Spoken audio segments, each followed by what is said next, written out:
There's a video going around social media of a student from Stoneman Douglas High School talking about what happened on February 14th. This student is mad, understandably so.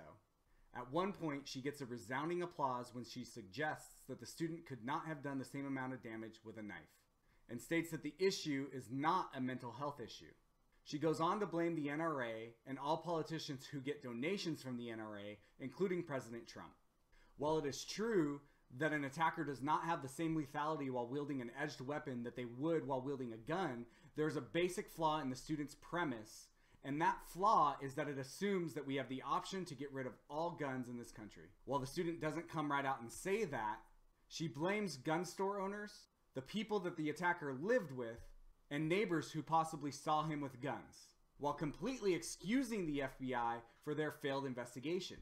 If we are writing off the mental health aspects of the shooter and the steps that should have been taken to keep him from legally purchasing a gun, which the student seems to be since she completely excuses the FBI for their failed investigation, then this argument must assume that she wants to get rid of all guns in America. There is no other option to keep the guns out of the hands of somebody who has no reported mental health and no criminal conviction than to remove all guns from the country. While some may be able to stomach the idea of banning all guns in America, it is unlikely to ever happen.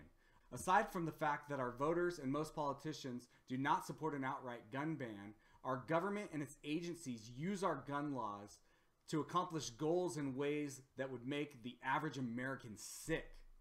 The government and media talk about how our gun laws allow guns across the border into Mexico, arming the drug cartels and increasing the violence there despite Mexico's stricter gun regulations, while at the same time running undercover ATF operations that allow straw purchasers to buy guns and transport them directly to the cartel on purpose. We have an FBI who provided bomb-making material to terrorists who subsequently detonated those bombs on the World Trade Center in 1993, killing at least six Americans, and injuring thousands more, and the FBI has never answered for this.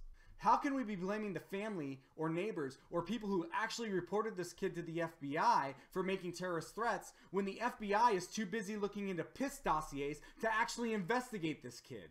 This young woman pleads that her and her classmates did say something about this attacker, but then lets local law enforcement and the FBI off the hook for conducting a failed investigation, and then proceeds to blame the NRA and politicians because the FBI failed to enforce the laws that are already in place that would have prevented this kind of thing from happening.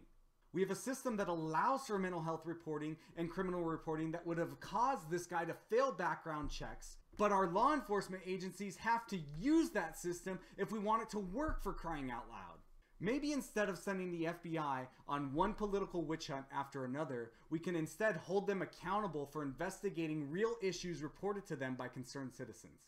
See something, say something, they tell us, and then we do, and the FBI does nothing. Nothing for the Parkland victims, nothing for the Orlando victims, nothing for the Boston bombing victims.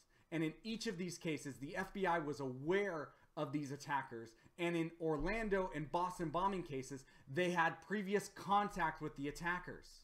And these examples might not even be the worst. The Texas church shooter had a domestic violence conviction that would have precluded him from legally purchasing a firearm if the United States Air Force would have bothered to report the crime to the NICS background check system. How many times do we have to learn that these attackers were on the radar of the federal government agencies or the FBI before we realize that they're woefully inept or worse?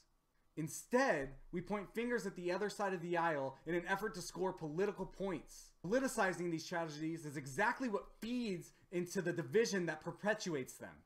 We all know there's a large divide in our opinions on how to deal with this issue.